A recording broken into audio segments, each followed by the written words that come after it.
Hey guys, it's Adam from Adam's O-Gauge. Just wanted to do a layout update. It's been a pretty long time since I've done an update, and I think I've gotten a fair amount of work done, although I have not been working as diligently as I have, over the past couple of years. I kind of took the summer off and did a little work in the spring, and I'm just kind of getting back into it now because it's winter time. So I just thought I'd take everybody through what I'd done. I seem to be getting some views, mainly on the first video that I ever posted, and I wish, to be honest, people would watch some of my videos afterwards because I've got a lot done and I'd like to share it with everybody. So check out my other videos if you come across this one. Anyway, a couple things I've added. I'll just start in this corner. Got this Lionel radio tower, which is pretty nice. I like it just because it is in fact a working radio, and it's nice to come down here. And I used to bring a speaker down here, hook my phone up to it. This is Bluetooth, so I always have my phone on me. I run the layout with DCS on my phone when I'm not running Lionel stuff. So this speaker's just here. It's not a great speaker, but it's loud enough I can hear it in the other room. So I turn that on and don't have to worry about lugging a speaker down here. It's just easy. And it's kind of cool to have on the layout. So got that. Recently picked up this little Woodland Scenics cop car. Figure it's about to pull out, chase down that Corvette right there, speeding away. Obviously has to jump the tracks, but got to take a leap of faith sometimes when you're running a model railroad. So I like that a lot. It's pretty neat. They're a little pricey. I can't remember what it was. I think it was like 40 bucks though, or maybe even 50 bucks. So not the best deal, but if you gotta have it, you gotta have it. So I did that.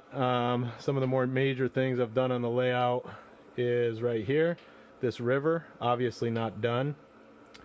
But what I did is this layout was flat. If you look at my previous videos, you'll see that there was no cutout for a river, and I really did want a water feature, and I didn't know where to put it, and I didn't know what I wanted, and I finally decided I kind of wanted a river just because it works there. I wanted a waterfall because, train layout, why not have a waterfall?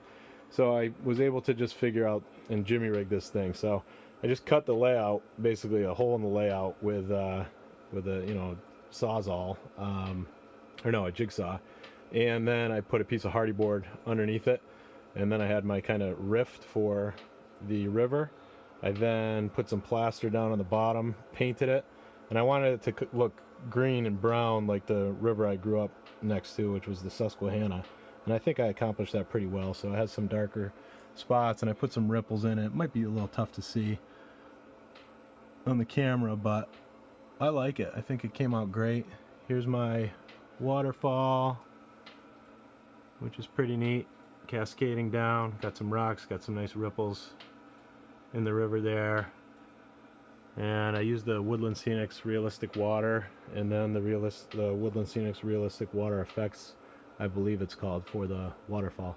Did this a few months back, so I can't remember exactly, but looks good. I'm waiting for some tall grass. It's not static grass, but it's meant to mimic static grass, and I'm gonna landscape this whole area with that.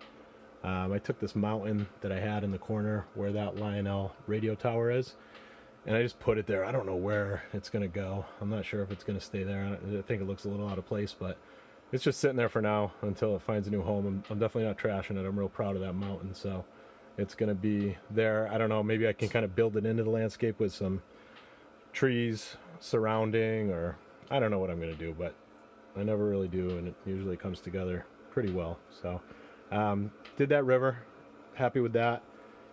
Got this little camper, got these guys fishing, gonna make a little dirt trail there to the camp, and everybody can go fish, hang out, barbecue, have a good time, maybe make a little realistic fire, something there, LED fire like the one I have in the hallway. Try to figure that out. And then I got this Smokey the Bear Miller Engineering sign, which I love. I think it looks great on that mountain. And then I made this mountain, and I did it on the cheap. I just took paper towels, heavyweight paper towels, soaked them in plaster of Paris, and wadded up a ton of like newsprint paper, and just stuffed it behind there, like taped balls of it together and stuffed it behind there, and then just covered it with those plaster of Paris paper towels. So never made a mountain that cheap, and covers a lot of ground, and it looks good. And then for the rocks, I just did, I crumpled up some tin foil and then poured some of that plaster of Paris into the tin foil and made myself some rock molds, and then painted them. with some gray, some white, you know, just whatever I had laying around. But once I get the trees on this, I think it's going to look really good. So I don't really love the rocks as they are now, just because they're just so, they just kind of stick out at you and they don't look as random as I wanted them to. But once I have this mountain covered with trees, I think the effect will be overall pretty good. And I did add some ballast into the roadbed here, so it just has a more natural look to it, I guess you'd say. And speaking of the trees, what I did here, like this one is a birch. I gotta check out what these are called. I can't remember, but those are not from Woodland Scenics. They're Scenic Express. And I had a bunch of those trees that you would just roll in turf, and they were plastic armatures like that I got from Woodland Scenics. And those are like okay, especially from a distance. But the difference with the super trees, that's what they're called. The difference between that and these super trees is night and day. They take way more work. Like I had to paint the trunk, and then you take flocking. You have to straighten these things out first. It's a natural product, so it comes all like in a tangled mess, which I'm not trashing it. That's not a bad thing. It's just what it is. Some of them are naturally straight out of the box. Most of them are not going to be. So what I would do is I would stretch them with like a pair of pliers and take a soldering iron and just like touch them in the spots that I wanted to straighten out. And then I would just kind of pull on it and they would straighten out. Now I did lose a few that way, and I heard you can run them over like a tea kettle with steam and steam them out. That'd probably be better. I was just too lazy to go get a tea kettle, and we don't even have a tea kettle. So I don't know what kind of house doesn't have a tea kettle, but this one doesn't. I would try that instead, but I was able to use the soldering iron. So did that. Anyway, you straighten them out, then you take Super 77 adhesive. You spray Super 77 adhesive, you roll them in the flocking, let them dry, and then hit them with some hairspray to hold it in place. So it does take some work, but they come out really, really nice. And I'll show you what I did in the hallway. If you guys recall from previous videos, I had put some of those plastic tree armatures up, rolled them in flocking, and they were fall foliage, and I just didn't like them. I thought the idea was good, but they just didn't look convincing at all. And I really do like this hallway. I'm proud of it. I think this rock formation looks good. I got to blend in like the tree line into like, I don't know, there's just, it doesn't look great right in there. I just need to come back and fix that up. But overall, I like it. So I use that super tree material. I ripped those fall leaves out and put in these super trees.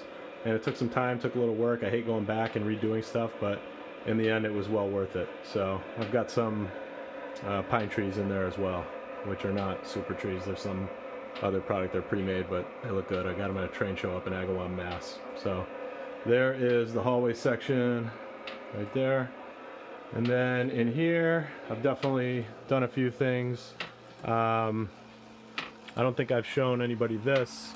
This I also picked up at that train show up in Agawam, Mass. This is obviously a oil derrick. Kind of gets annoying with the noise, but I like it. I turn it on most times I come down here, so I guess I'm not that annoyed by it. I got this Miller Engineering Champion spark plug sign. I don't have it on a chase pattern. I just have it full blast because I think it looks good like that. Added a backlight, little LED light for my windmill so that it looks good at night. It kind of casts a light up the windmill. I might have had this before, but this is the yard office. It smokes K-line. Pretty neat. I turn that on most of the time when I come down here as well. I got this little Lionel speeder, which is pretty cool. Just zips around the track. Doesn't make any noise, but it's lit and it just whips around the track. So if you don't feel like running a train, or you just want something running around my inner loop inside, I'll run that, or just kind of take the other trains off the track and just zip it around in all kinds of configurations. So it's fun. And then I had this, I always had this, but I added this work crew. I think it's called like a track gang. So you got a guy soldering, you got some guys wrenching at the tracks, and I think it just works very well with this, you know, the train wreck here I got going on. So it's pretty cool. I got this beacon. And then this is all new. So what I did is I never intended to go in front of this door because I do use this door. This door leads to a bulkhead. It's outside. And I need to get in and out of that door like half a dozen times a year. Bring in patio furniture, whatever.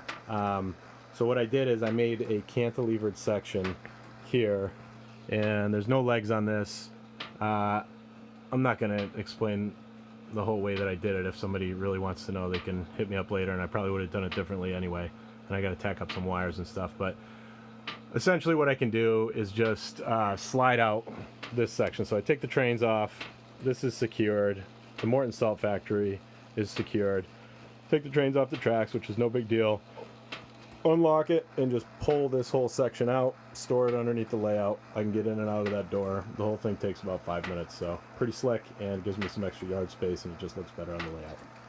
So I think that is about it for a layout update. Like I said, if anybody needs more info, you can hit me up.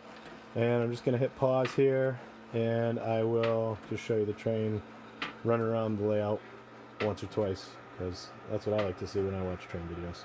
Thanks, guys. Appreciate you checking in.